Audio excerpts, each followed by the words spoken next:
Okay, let us read question number 29. An electric dipole of moment 0.8 I plus 0.6 j cap into 10 to the power minus 29 kilometer is placed in an electric field 1 into 10 to the power 7 k cap volt per meter. Calculate the magnitude of the torque acting on it and the angle it makes with axis at this instant. आपको समझ आया? आपको क्या दे रखा है? एक तो dipole movement दे रखा है, तो डाइपोल मूवमेंट लिखेंगे P equals to 0.8 I cap plus के 0.6 J cap into 10 to the power minus के 29 coulomb into metre. Electric field की वैल्यू दे रखी है, इलेक्ट्रिक फील्ड की वैल्यू है 10 टू द पावर 7 के कैप। ये 1 नहीं लिख रही, वोल्ट पर मीटर, यानी आपको डायरेक्शंस भी दे रखी हैं, यूनिट वेक्टर्स। आपको मैग्नीट्यूड कैलकुलेट करना है टॉर्क का। आप मुझे टॉर्क का फॉर्मूला बता सकते हो? टॉर्क का फॉर्मूला याद करो सभी। तो देखो, टॉर्क का जो फॉर्मूला होता है, टॉर्क का फॉर्मूला होता है पी ई साइन थीटा, और जब ये साइन थीटा यहाँ से हटता है तो यहाँ आता है scalar product, sorry cross product. ठीक है, क्रॉस प्रोडक्ट करेंगे हम पी और ई का। तो इसको रिजॉल्व करते हैं, चलो।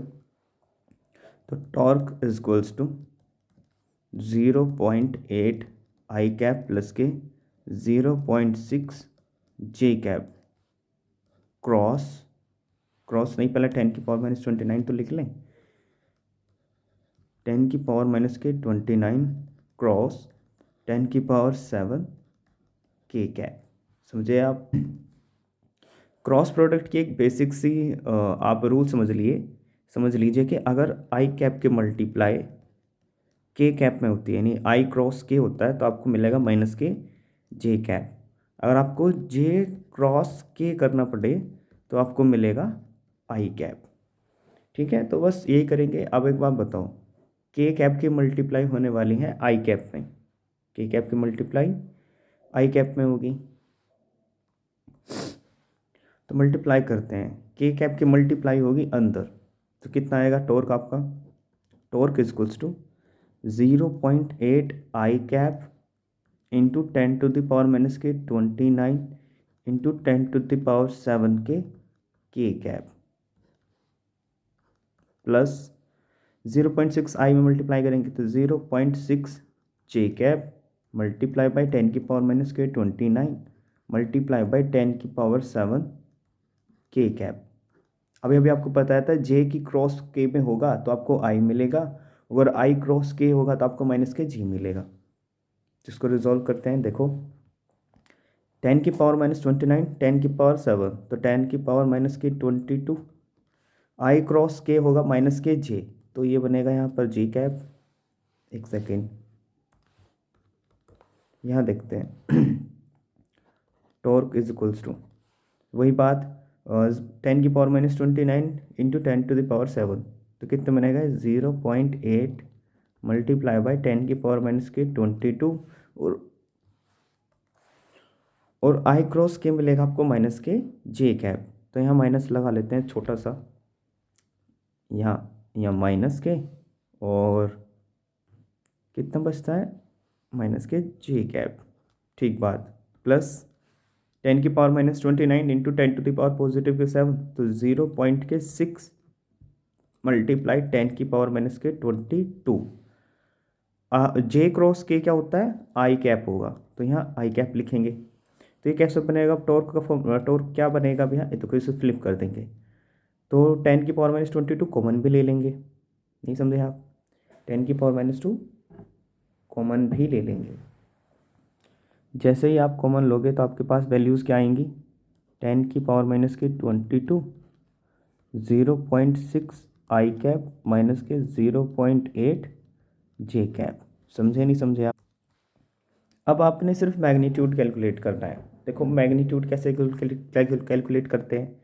मैग्नीट्यूड कैलकुलेट करते हैं, देखो अगर आपको किसी आर वेक्टर का मैग्नीट्यूड कैलकुलेट करना है ना, तो उसका फॉर्मूला होता है ए एक्स आई कैप का स्क्वायर प्लस ए वाई जे कैप का स्क्वायर प्लस ए जेड के कैप का स्क्वायर। ये आप मैग्नीट्यूड का फॉर्मूला देखते हो, तो बस वही करने वाले हैं, इसका भी स्क्वायर करेंगे अंडर रूट में। देखो क्या मिलेगा आपको, क्या मिलता है आपको, मैग्नीट्यूड ऑफ टॉर्क, सिंबल लगाया अंडर रूट 10⁻⁻² का स्क्वायर इंटू 0.6i का स्क्वायर प्लस 0 का स्क्वायर। ठीक है, देखो ये 36 होगा, ये हो जाएगा हमारा 64। 36 और 64 जब जोड़ेंगे तो ये बनेगा 1, क्योंकि 0.36 होगा या 0.64 होगा, दोनों को जोड़ेंगे तो 100 बनेगा, 2 पॉइंट्स बाद डेसिमल लगाएंगे तो 1 हो जाएगा। 1 की मल्टीप्लाई 10⁻⁻22 में होगी, तो -22 का होल स्क्वायर वो भी अंडर रूट। तो आपको क्या आएगा, फाइनल टॉर्क की वैल्यू आएगी 10⁻⁻22 न्यूटन इंटू मीटर। ये बनेगी आपकी टॉर्क की final values. Let us read our question number 30. What does it said? 2-point charges of 3 microcoulomb and 4 microcoulomb are kept in air at 0.3 meter 0 and 0 to 0.3 meter in xy plane. Find the magnitude and direction of the net electric field produced at the origin. देखो पहले इसका एक graph draw कर लेते हैं, draw करें graph. देखो ये वो डायग्राम है जिसकी हम बात कर रहे थे। या एक 2 पॉइंट चार्जेस 3 माइक्रोकुलॉम जो कि कितने डिस्टेंस पर रखा हुआ है, एक्स एक्सिस पर 0.3 मीटर है, तो यहाँ पर हम 3 माइक्रोकुलॉम रख लेंगे। और 0.3 मीटर वाई एक्सिस पर, क्योंकि एक्स तो 0 है, यहाँ पर 0.3 मीटर है, वाई एक्सिस पर कितना चार्ज रखा हुआ है, टोटल 4 माइक्रोकुलॉम का चार्ज रखा हुआ है। आपको नेट इलेक्ट्रिक फील्ड निकालनी है, यानी ई नेट निकालने के लिए आपको क्या करना पड़ेगा, अंडर रूट E1 का स्क्वायर प्लस के E2 का स्क्वायर करना पड़ेगा इसका आंसर निकालने के लिए। यानी आपको पहले electric field due to discharge and electric field due to discharge calculate करनी पड़ेगी। लेट से आप E1 कैलकुलेट कर रहे हो। E1 इलेक्ट्रिक फील्ड का फॉर्मूला क्या होता है, Q/R², यही होता है ना। अब देखो E1 इक्वल्स टू के होता है डाइलेक्ट्रिक कांस्टेंट, और डाइलेक्ट्रिक कांस्टेंट की वैल्यू कितनी होती है, 9 × 10⁹ इंटू क्यू, माफ़ कीजिएगा, ये प्रोपोर्शनलिटी कांस्टेंट होता है इलेक्ट्रोस्टैटिक फोर्स का, इंटू क्यू कितना है 3 माइक्रोकुलॉम। अब 3 माइक्रोकुलॉम को कुलॉम में कन्वर्ट करने के लिए आप क्या काम करोगे, 10⁻⁻6 से मल्टीप्लाई करोगे। अब डिस्टेंस कितनी है, ओरिजिन से 3 माइक्रोकुलॉम के बीच की डिस्टेंस कितनी है, 0.3 मीटर। तो 0.3 मीटर मल्टीप्लाई बाय 0.3 मीटर का स्क्वायर कितना बनेगा, ये जल्दी बताओ। इसको रिजोल्व करेंगे तो रिजोल्व करके बनेगा ये 3 × 10⁻⁻4। ये बनेगा आपकी फाइनल वैल्यूज न्यूटन पर कुलॉम। देखो यही बनेगी ना, देखो 9 में से 6 गए 3, 9 में से 6 गए 3। देखो मैं इसको रिजोल्व करके दिखाता हूँ। 9 × 3 × 10⁻³ डिवाइडेड बाय 0.9 10⁻⁻2 ऊपर चला जाएगा ये, तो 10⁻⁻2 जाएगा, तो 9 से 9 खत्म, तो 3 × 10⁻⁻1। ये क्या हो गया, ये क्या हुआ भाई, एक सेकंड रुको आप, ये रही मिस्टेक यहाँ, ये 10⁻⁻3 आएगा, क्योंकि 10⁻9 × 10⁻⁻6 10⁻3, तो कितनी वैल्यूज़ बनेंगी अब आपकी, 3 × 10⁵ न्यूटन पर कुलॉम। तो यहाँ 10⁻5 आएगा। E2 निकालते हैं, इलेक्ट्रिक फील्ड ऑफ सेकंड। देखो इलेक्ट्रिक फील्ड निकालो दूसरी, सेकंड इलेक्ट्रिक फील्ड कितनी है, KQ/R² करेंगे, KQ/R²। चार्ज कितना है, 4 माइक्रोकुलॉम, तो 9 × 10⁹ इंटू 4 × 10⁻⁻6 कुलॉम में कन्वर्ट कर लिया, divided by distance between the charges 0.03 metre, माफ़ कीजिएगा 0.3 मीटर, तो 0.3 मीटर का स्क्वायर करेंगे, 0.3 × 0.3, तो वही करेंगे आगे 10⁻⁻5 न्यूटन पर कूलम्ब बचेगा। आगे देखते हैं, और ये बचेगा 4 × 10⁻⁻⁴ पॉजिटिव के 5 न्यूटन पर कूलम्ब। आपको ई नेट निकालनी है ना, तो ई नेट निकालने के लिए आपको रूट में स्क्वायर करना पड़ेगा, ठीक है। इन दोनों को सम करके स्क्वायर करना पड़ेगा, तो हम कर देंगे, कोई बात नहीं है। देखो 3 × 10⁵ का स्क्वायर, जो कि इलेक्ट्रिक फील्ड फर्स्ट है, प्लस 4 × 10⁵ का होल स्क्वायर, और इसका भी रूट। ठीक बात। देखो अब 3 3 ज़ा 9, और 10⁵ का हो जाएगा 10⁻10 प्लस 16 प्लस के 10⁻10 प्लस मल्टीप्लाई। अब 10⁻10 कॉमन लेंगे और 16 9 को ऐड करेंगे तो 25 मल्टीप्लाई बाई 10⁻10। अभी भी ये रूट में चल रहा है, तो 5 × 10⁵ क्या आ जाएगी, नेट इलेक्ट्रिक फील्ड आ जाएगी न्यूटन पर कूलम्ब। समझ गए, न्यूटन पर कूलम्ब आ गई। Question number 31, late us read it first. N electric dipole of dipole moment P is kept in uniform electric field E। तो एक डायपोल है जिसका dipole moment P है, उसको एक इलेक्ट्रिक फील्ड में रखा गया है। लेट अज्यूम वो यूनिफॉर्म इलेक्ट्रिक फील्ड है, और इसके अंदर क्या रखा हुआ है, आपने एक डायपोल रखा हुआ है। यहाँ पर -Q चार्ज है डायपोल पर, यहाँ पर पॉजिटिव के Q चार्ज है इलेक्ट्रिक डायपोल पर। प्लस Q चार्ज पर हमेशा इलेक्ट्रिक फील्ड की डायरेक्शन में इलेक्ट्रोस्टैटिक फोर्स लगती है, और -Q चार्जेस में अगेंस्ट द इलेक्ट्रिक फील्ड। ठीक है, इतनी बात समझिए आपको। Show graphically the variation of torque acting on dipole with its orientation theta in the field. Find the orientation in which torque is 0 and maximum. आपको torque के लिए डेरिवेशन सॉल्व करनी है इसके लिए। देखो ठीक है, देखो टॉर्क का सिंपल से मतलब ये होता है कि टॉर्क एक ऐसी फोर्स होती है जो किसी भी ऑब्जेक्ट को किसी पॉइंट के अलोंग घुमा दे, रोटेट करा दे, उसको हम टॉर्क बोलते हैं। तो अगर ये इलेक्ट्रिक फील्ड में रखा है और अगेंस्ट एक तो इसमें इलेक्ट्रोस्टैटिक फोर्स लगेगी अगेंस्ट द फील्ड, और एक इलेक्ट्रोस्टैटिक फोर्स लगेगी along the electric field, which means ये रोटेट करेगा। अब रोटेट करने में कितनी टॉर्क की ज़रूरत पड़ेगी वो आपको टॉर्क कैलकुलेट करनी है। तो सबसे पहले आप टॉर्क का फॉर्मूला लिखेंगे। टॉर्क का फॉर्मूला होता है force into perpendicular distance, force into perpendicular distance या डिस्प्लेसमेंट आप बोल सकते हो। यही वो डिस्टेंस है जिसकी बात की जा रही है, x। और आपको पता है ये जो अगर डायपोल है, डायपोल की जो लेंथ होती है 2l, और अगर ये एंगल थीटा है, तो आप मुझे बता सकते हो आप कौन सा वाला फॉर्मूला लगा सकते हो। पहले यहाँ देखो, टॉर्क इक्वल्स टू फोर्स कितनी लग रही है चार्जेस के ऊपर, Q × E फोर्स लग रही है कि नहीं, Q × E into perpendicular distance कैसे कैलकुलेट करोगे, आपको x की वैल्यू चाहिए। किसकी वैल्यू चाहिए, x की वैल्यू चाहिए। तो x की वैल्यू चाहिए थीटा के टर्म्स में, तो एक काम करो साइन थीटा लगाओ। साइन थीटा होता है perpendicular upon hypo, perpendicular upon hypo. Perpendicular है x और हाइपो है 12, तो x की वैल्यू चाहिए थी ना, परपेंडिकुलर डिस्टेंस चाहिए, तो x आएगा 12 साइन थीटा। तो यहाँ लिखेंगे 12 साइन थीटा। अब एक और बात, उसने खुद बोला है कि मैंने डायपोल मोमेंट P दे रखा है, तो 2QL क्या होता है, 2QL होता है डायपोल मोमेंट। तो कितना बनेगा, PE साइन थीटा फॉर्मूला बनेगा। यही हमारे टॉर्क का फॉर्मूला होता है, यही टॉर्क की डेरिवेशन है। अगर आप इसे और अच्छी तरह से लिखना चाहते हो तो भी आप लिख सकते हो। ठीक बात। अब वो पूछ रहा है कि टॉर्क 0 कब लगेगा। देखो टॉर्क जब लगेगा जब ये हमारा डायपोल इस वाले इलेक्ट्रिक फील्ड में इलेक्ट्रिक फील्ड के पैरेलल रखा हो, यानी एंगल कितना बन रहा हो इलेक्ट्रिक फील्ड के साथ, 0 डिग्री बन रहा हो, है कि नहीं। अगर 0 बन रहा होगा तो टॉर्क कितना आएगा, साइन 0 तो 0 होता है, तो टॉर्क आएगा 0।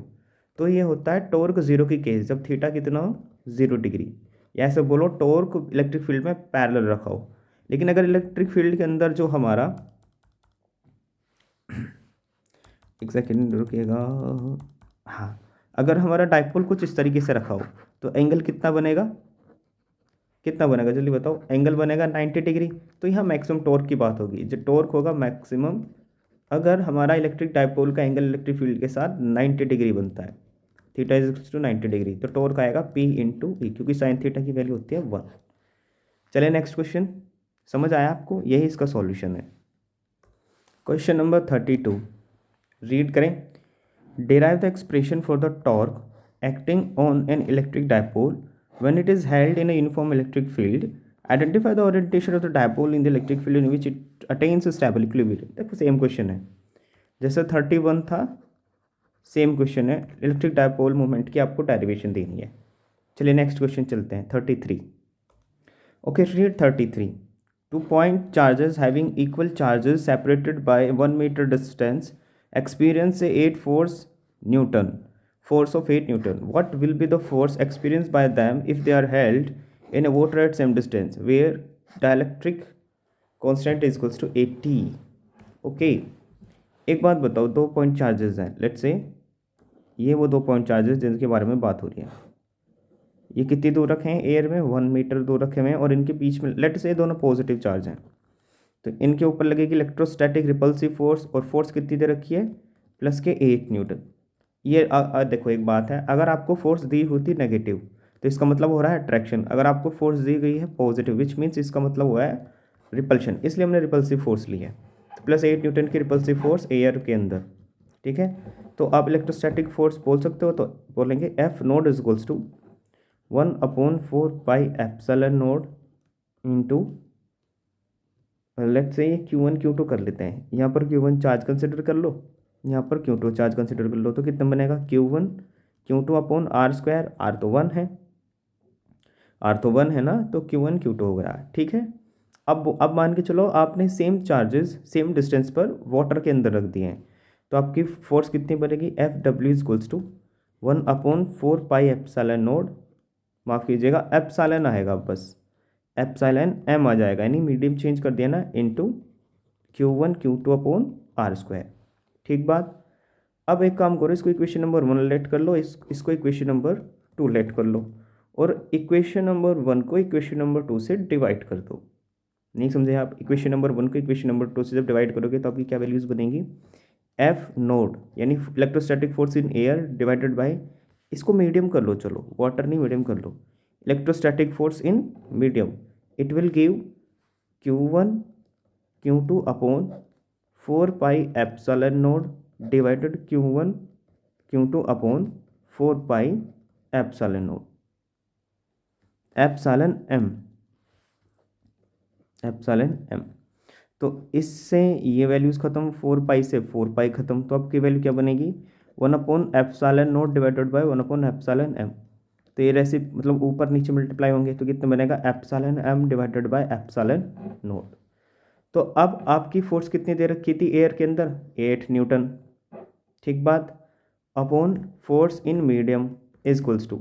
अब अच्छा एक बात बताओ मेरे को, the electrical permittivity in medium to the ratio of electric permittivity in air, तो क्या बोलते हैं इसको बोलते हैं हम डाइलेक्ट्रिक कांस्टेंट, इसको हम ER से रिप्रेजेंट करते हैं ना, एप्सिलॉन आर से, इसको हम डाइलेक्ट्रिक कांस्टेंट K से भी रिप्रेजेंट करते हैं। और K तो K की वैल्यू तो आपको 80 दे रखी है, तो कितनी बनेगी आपकी values 8 upon force in water is equals to 80। तो फोर्स इन वाटर कितनी आएगी, देखो यहाँ देखो, फोर्स इन वाटर कितनी आएगी 8 डिवाइडेड बाई 80, 0.1 न्यूटन, 0.1 न्यूटन आएगी सर। चलें क्वेश्चन नंबर 34, समझ आया रिलेशन। आप ये रिलेशन याद भी रख सकते हो कि फोर्सेस का रेशियो उनकी परमिटिविटी के साथ। Let us move to the question number 34। Question number 34. An alpha particle is situated in 15 into 10 to the power 4 Newton coulomb inverse electric field, ठीक है, इलेक्ट्रिक फील्ड की value they the. Calculate the force acting on it, आपको alpha particle के ऊपर लग रहे electrostatic force को calculate करना है। नहीं समझे आप, बहुत आसान है, तो देखो कैसे करेंगे इसको। सबसे पहले गिवन चीज़ें देखते हैं, इलेक्ट्रिक फील्ड आपको कितनी दे रखी है, इलेक्ट्रिक फील्ड आपको दे रखी है 15 into 10 to the power 4 newton per coulomb, इतनी इलेक्ट्रिक फील्ड दे रखी है। आपको अल्फा पार्टिकल के ऊपर लग रही इलेक्ट्रोस्टैटिक फोर्स कैलकुलेट करनी है, यानी फोर्स का फॉर्मूला क्या होता है, force equals to Q into E। अब charge of alpha particle calculate कर लो, बस चार्ज ऑफ, और अल्फा पार्टिकल के ऊपर चार्ज कितना होता है, twice of charge of proton, proton के चार्ज के डबली चार्ज होता है हमारा अल्फा पार्टिकल, तो प्रोटॉन के ऊपर कितना चार्ज होता है 1.6 into 10 to the power minus के 19 कूलम्ब, ये आपके पास क्यू अल्फा आ गया। बस आपको इलेक्ट्रोस्टैटिक फोर्स कैलकुलेट करनी है। तो electrostatic force equals to Q alpha into E. Q alpha कितना है 2 into 1.6 into 10⁻⁻⁻⁹ multiply by electric field है 15 इंटू 10⁻⁴।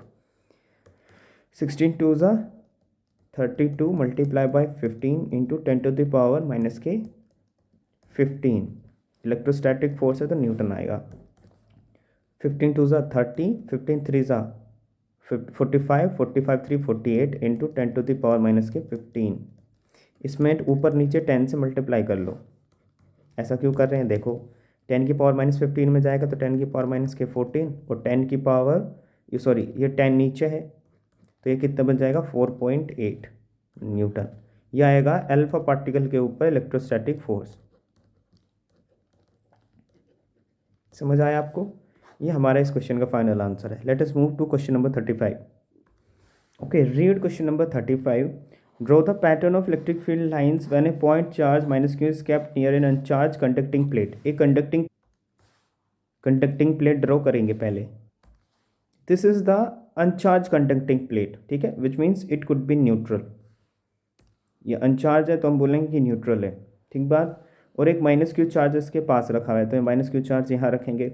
अब यहाँ से इलेक्ट्रिक फील्ड बनाएंगे। देखो -q चार्ज, देखो मैंने एक बात बताई थी चैप्टर के स्टार्टिंग में, +q चार्ज और -q चार्ज की वजह से बनने वाली इलेक्ट्रिक फील्ड, +q चार्ज की वजह से बनने वाली इलेक्ट्रिक फील्ड हमेशा आउटवर्ड डायरेक्शन में होगी और -q चार्ज पर बनने वाली इलेक्ट्रिक फील्ड इनवर्ड डायरेक्शन में होगी, ठीक है। तो -q चार्ज है तो जाहिर सी बात है इलेक्ट्रिक फील्ड की डायरेक्शन -q चार्ज की तरफ होगी। तो ये लो, अब बनाएंगे हम डायरेक्शन। अब इसके पास जो पॉजिटिव चार्ज है, क्योंकि न्यूट्रल बॉडी है, पॉजिटिव चार्ज है, पॉजिटिव से नेगेटिव की तरफ होती है इलेक्ट्रिक फील्ड की डायरेक्शन, तो ये बनेगी इलेक्ट्रिक फील्ड की डायरेक्शन अब, ठीक है, ये रही।